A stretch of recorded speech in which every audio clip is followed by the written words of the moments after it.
impera en San Juan, Zacatepeques, desde el pasado fin de semana con estos acontecimientos violentos, un estado de prevención que se ha decretado en la localidad, pero es un conflicto que viene de varios años atrás. El tema central, una cementera y la construcción de una carretera. Así es, y es por eso que tenemos a dos invitados para platicar un poco sobre cuál podría ser una de las soluciones para que esta situación, si bien es cierto, no está muy difícil de que termine, pero pueda mermar un poco la condición en la que se encuentran pues los pobladores de San Juan. Ya vimos cómo hay intervención por parte del Ejército y de la Policía Nacional Civil, pero ¿será esto viable para lograr alcanzar una solución en aquel lugar? Vamos a platicar. Bienvenidos a Luis Velázquez sobre el tema de conflictividad y también a Mario Martínez, analista en temas de violencia e inseguridad. Muy buenos días. Señor Velázquez, ¿cómo podría el Estado ser facilitador para sentar a ambas partes y entablar un diálogo y lamentablemente no llegar a estos picos de conflictividad que hoy por hoy tienen a la población atemorizada, bajo un estado de prevención y pues bueno, con varias garantías constitucionales suspendidas?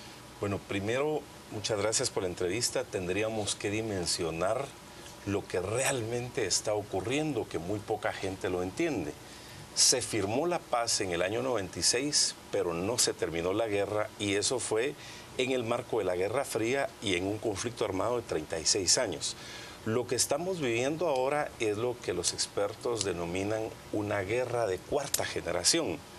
El Estado no se preparó para esta época, y me refiero concretamente al liderazgo académico, mediático, religioso, político, empresarial y de todas las latitudes, porque vemos que la conflictividad social va subiendo y va subiendo cada vez más ante una situación reciente de 8 o 11 muertes que lamentar, 4 casas quemadas, 15 vehículos quemados, más de 100 desplazados, una población de unas 12 comunidades que está atemorizada porque grupos al margen de la ley, encapuchados, armados, financiados por algunos países donde los acompañan inclusive brigadas internacionales de paz, están al margen de la ley y están ajusticiando a personas que han vendido sus terrenos para una carretera. Entonces la pregunta es, ¿se necesita la carretera? La respuesta es sí. Productores de vegetales, de muebles, de verduras, de toda índole, lo necesitan. Entonces, ¿cómo es posible que en pleno siglo XXI hayan personas que entren a altas horas de la noche que obliguen a la gente a salirse de sus comunidades? Eso no puede ser.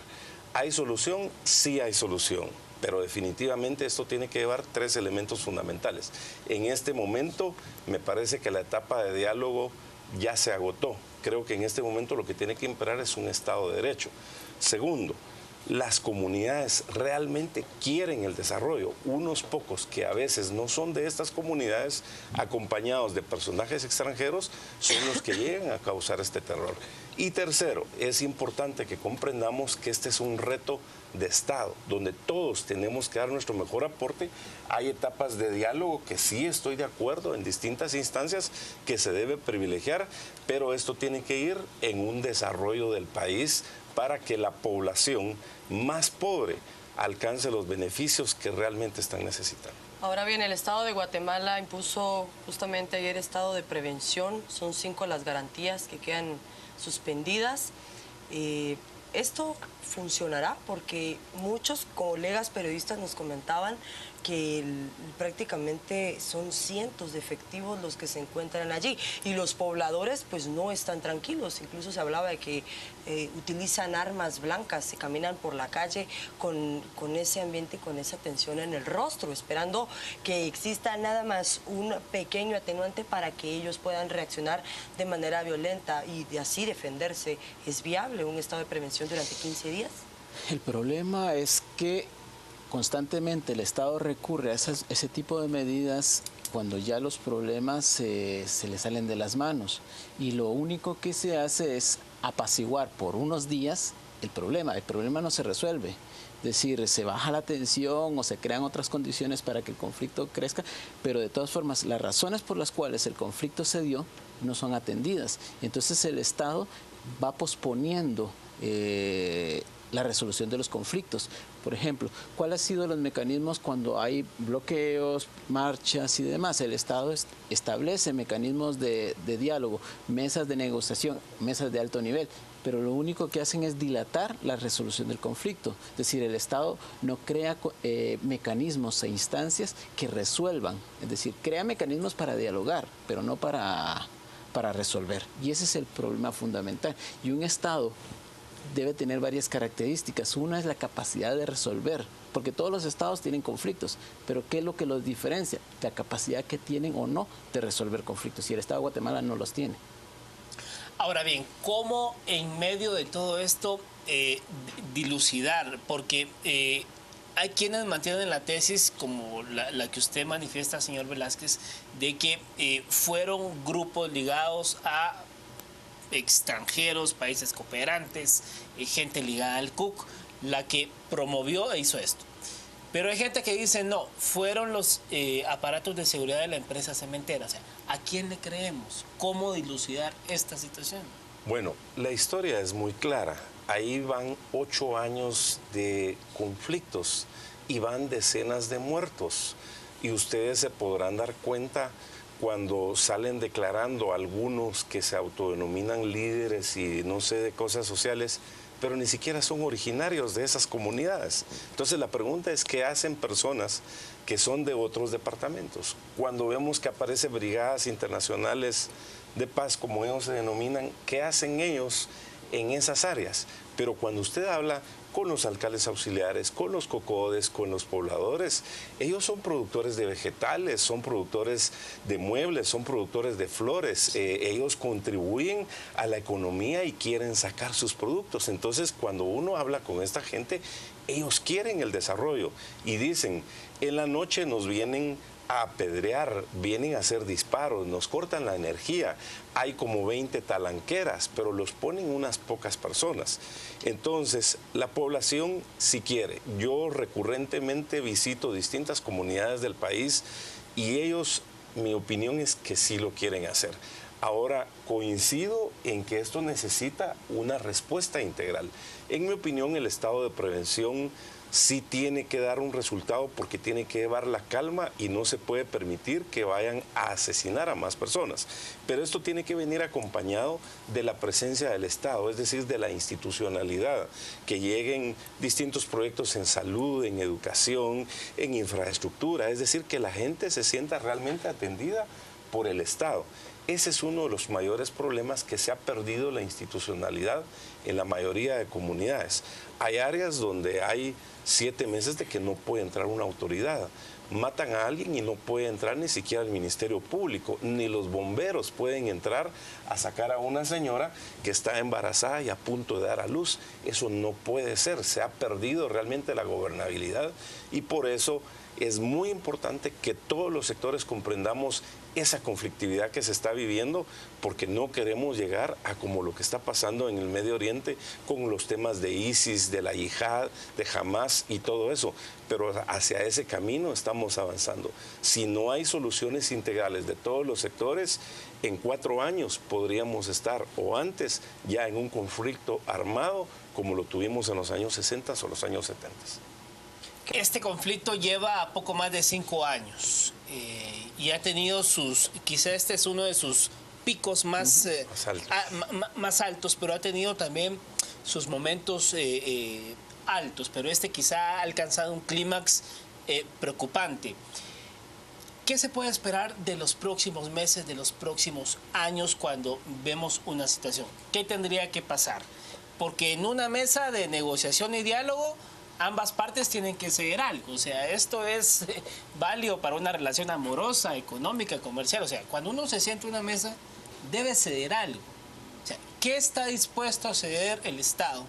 ¿Qué está dispuesto a ceder la empresa cementera? ¿Y qué está dispuesta a ceder las comunidades que allí están asentadas? El conflicto que se dio del viernes para acá, porque esa situación empezó el viernes, inclusive los medios de comunicación estuvieron enterados casi con 24 horas de que esta situación lamentable se diera. Yo creo que este tema de los últimos 4 días tiene que ver con el anillo regional, porque las personas que fueron asesinadas fueron personas que recientemente vendieron sus terrenos para que pudiera pasar la carretera. Mi opinión es que en este caso el Estado no debe de ceder absolutamente nada, porque el Estado nos representa a todos los guatemaltecos. Y si necesitamos una carretera, de la cual estamos hablando desde hace 75 años, donde una carretera beneficia a una señora que va a vender sus tortillas, o beneficia a la empresa mediana o a la empresa pequeña. Entonces creo que en este caso, este anillo regional se tiene que declarar de urgencia nacional, porque si queremos que lleguen los servicios, si queremos que lleguen productos, si queremos que llegue el Estado a atender a las comunidades más pobres, la infraestructura es vital. Creo que esto no tiene cuestionamiento. Ahora, sobre lo que ustedes decían de la cementera, no podemos vivir sin inversiones. Necesitamos empleos, necesitamos oportunidades, necesitamos recursos que tenga el Estado, y las empresas son las que pagan estos impuestos. La empresa está generando más de 900 puestos de trabajo directos y una serie de indirectos, y obviamente cualquier inversión que venga a Guatemala, donde un 85% de la población está desempleada, subempleada o en la economía informal, este es el tema más importante: creación de empleos, si queremos combatir la pobreza, la inseguridad alimentaria y todos los problemas que tenemos en el país. ¿Por qué llegar al punto de la violencia? ¿Por qué se suscitó esto el viernes, como decía Mario? Pues es uno de los momentos más tensos que se ha vivido a lo largo de los 8 años en los que se ha estado tratando de implementar esta cementera en la localidad. ¿Por qué ese paso? Como lo mencionaba, los medios de comunicación lo sabíamos desde horas de la noche, pero llegar a asesinar a miembros de una familia de esa forma, incendiar prácticamente la vivienda, ¿por qué? Cuando un conflicto se va prolongando y no es atendido, se van radicalizando posiciones, y en ese sentido también aparecen intereses particulares, visiones y posiciones sobre el mismo conflicto y sobre su tratamiento. Claro. Entonces ya el diálogo empieza a ser más difícil porque las posiciones están muy cerradas, desde gente de las comunidades que dice ya esto no va, y entonces cualquier acción de construcción o de venta tiene que ser violentado, o de la otra posición, yo ya no estoy dispuesto a negociar porque ya he negociado demasiado. Entonces, un conflicto generalmente va teniendo ese tipo de crisis y de radicalizaciones. El tema es que, de nuevo, son 8 años y lo que se ha hecho es posponer la solución a esos conflictos. Se van dejando, se van alimentando, y de nuevo, en el transcurso de esos 8 años, las posiciones se van radicalizando. Y esa sería la razón. Yeah. Y además existen otros agravantes del contexto. Es decir, el tema de inseguridad que ha estado presente en la zona ha alimentado, por ejemplo, la existencia de estos grupos de juntas locales. Entonces, en esos 8 años las dos cosas se juntan y no es una buena combinación. Bueno, pues gracias a ambos por haber estado con nosotros dialogando y debatiendo sobre este tema que mantiene la atención de todos por lo que ha acontecido en las últimas horas. El estado de prevención rige en San Juan Zacatepeques y estaremos observando cómo se desarrolla esto a lo largo de las semanas. Así es, son 15 días después de que se decretara estado de prevención en las 12 comunidades de San Juan Zacatepeques. Poco a poco pues se irá dilucidando, como tú bien lo dices, una solución viable tanto para la cementera así como para los pobladores. Ahora nos vamos a una pausa, Mario, pero al volver tenemos más información para ustedes. Así es, ya venimos.